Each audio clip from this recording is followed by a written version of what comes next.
ಈ ಜಗತ್ತು ಹೇಗಂದ್ರೆ ಶಬ್ದ ಮಾಡೋರನ್ನೇ ಮಾತ್ರ ಗಮನಿಸ್ತಾ ಇರ್ತದೆ, ಆದ್ರೆ ಕೂಗೋರನ್ನ ಮಾತ್ರ ಬಲಶಾಲಿ ಅಂತ ಕರೆಯುತ್ತೆ. ಆದ್ರೆ ಈ ಜಗತ್ತಿನಿಗೆ ಕಾಣದ ಮತ್ತೊಂದು ವರ್ಗನೇ ಇದೆ. ಅವರೇ ಮೌನವಾಗಿ ಹೋರಾಡುವವರು. ಅವರಲ್ಲಿನ ಸಂಕಟವನ್ನ ಅವರೊಳಗೆ ಹುದುಗಿಕೊಂಡು ಪ್ರತಿ ಕ್ಷಣವೂ ಯುದ್ಧಕ್ಕಾಗಿ ಸಜ್ಜಾಗಿ ನಿಂತುವವರು.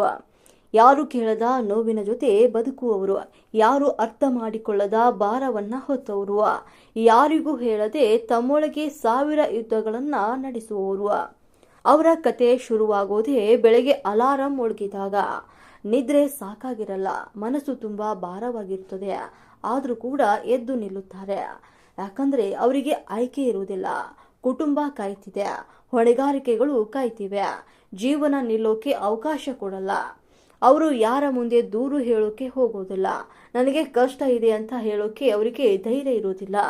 ಯಾಕಂದ್ರೆ ನನ್ನ ಮೇಲೆ ಇನ್ನೊಬ್ಬರ ನಂಬಿಕೆಯನ್ನ ಇಟ್ಟಿದ್ದಾರೆ ಅನ್ನೋ ಭಾರ ಅವರ ಹೃದಯದ ಮೇಲೆ ಇರುತ್ತದೆ. ಕೆಲವೊಮ್ಮೆ ರಾತ್ರಿ ಒಬ್ಬರೇ ಕುಳಿತಾಗ ಮನಸ್ಸು ಕುಸಿದು ಹೋಗುತ್ತದೆ. ಕಣ್ಣೀರಿನ ಹನಿ ನಿಶಬ್ದವಾಗಿ ನೆಲಕ್ಕೆ ಬೀಳುತ್ತೆ. ಆದ್ರೆ ಮುಂದಿನ ಕ್ಷಣ ಅವರು ಕಣ್ಣೀರನ್ನ ಒರೆಸಿಕೊಳ್ಳುತ್ತಾರೆ. ಯಾಕಂದ್ರೆ ಬೆಳಗ್ಗೆ ಮತ್ತೆ ನಗಬೇಕಲ್ವಾ, ಜಗತ್ತಿಗೆ ಬಲವಾಗಿರಬೇಕು ಅನ್ನೋ ಒಂದು ಕ್ಷಣ ಅವರಲ್ಲಿ ಇರುತ್ತೆ. ಯಾರಿಗೂ ಗೊತ್ತಿಲ್ಲ ಅವರ ಒಳಗೆ ಎಷ್ಟೋ ಬೆರುಕುಗಳಿವೆ ಅಂತ. ಯಾರಿಗೂ ಕೂಡ ಕಾಣೋದಿಲ್ಲ ಅವರು ಎಷ್ಟು ಬಾರಿ ಮುರಿದು ಮತ್ತೆ ತಮ್ಮನ್ನೇ ತಾವೇ ಜೋಡಿಸಿಕೊಂಡಿದ್ದಾರೆ ಅಂತ. ಮೌನವಾಗಿ ಹೋರಾಡುವವರು ಪ್ರಶಂಸೆಗೆ ಕಾಯೋದಿಲ್ಲ. ಅವರಿಗೆ ಪದಕ ಬೇಡ, ಅವರಿಗೆ ಚಪ್ಪಾಳೆ ಬೇಡ.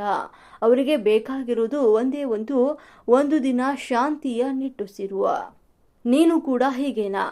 ನಿನ್ನ ನೋವನ್ನ ಯಾರಿಗೂ ಹೇಳದೆ ನಿನ್ನೊಳಗೆ ಹುದುಗಿಸಿಕೊಂಡಿದೀಯಾ? ನಾನು ಬಲವಾಗಿರಬೇಕು ಅನ್ನೋ ಹೆಸರಲ್ಲಿ ನಿನ್ನ ದುಃಖವನ್ನೇ ಮರೆತಿದೀಯಾ?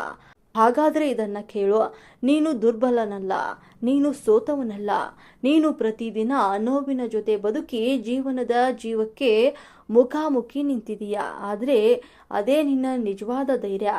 ಈ ಜಗತ್ತಿಗೆ ಕಾಣಿಸೋದು ಗೆದ್ದವರ ಕತೆ ಮಾತ್ರ, ಆದ್ರೆ ಈ ಜಗತ್ತನ್ನ ನಿಲ್ಲಿಸೋದು ಮೌನವಾಗಿ ಹೋರಾಡುವವರ ಶಕ್ತಿ ಕಣ್ರಿ.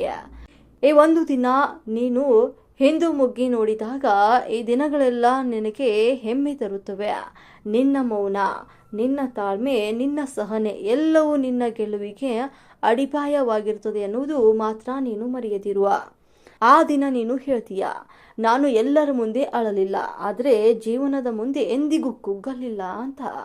ಹೋರಾಡ್ತಿರುವರು ಮೌನವಾಗಿದ್ದರೂ ಪರವಾಗಿಲ್ಲ, ಆದ್ರೆ ಧೈರ್ಯವನ್ನ ಬಿಡಬೇಡಿ, ಕೈಯನ್ನ ಬಿಡಬೇಡ. ನಿನ್ನ ಕತೆ ಇನ್ನೂ ಮುಗಿದಿಲ್ಲ ಅನ್ನೋದು ನಿನ್ನ ತಲೆಯಲ್ಲಿ ಇರಲಿ. ಈ ಮಾತುಗಳು ನಿಮ್ಮ ಹೃದಯಕ್ಕೆ ತಟ್ಟಿದ್ರೆ ಲೈಕ್ ಮಾಡಿ, ಶೇರ್ ಮಾಡಿ, ಹಾಗೆ ನಮ್ಮ ಚಾನಲ್ ಅನ್ನ ಸಬ್ಸ್ಕ್ರೈಬ್ ಮಾಡಿ.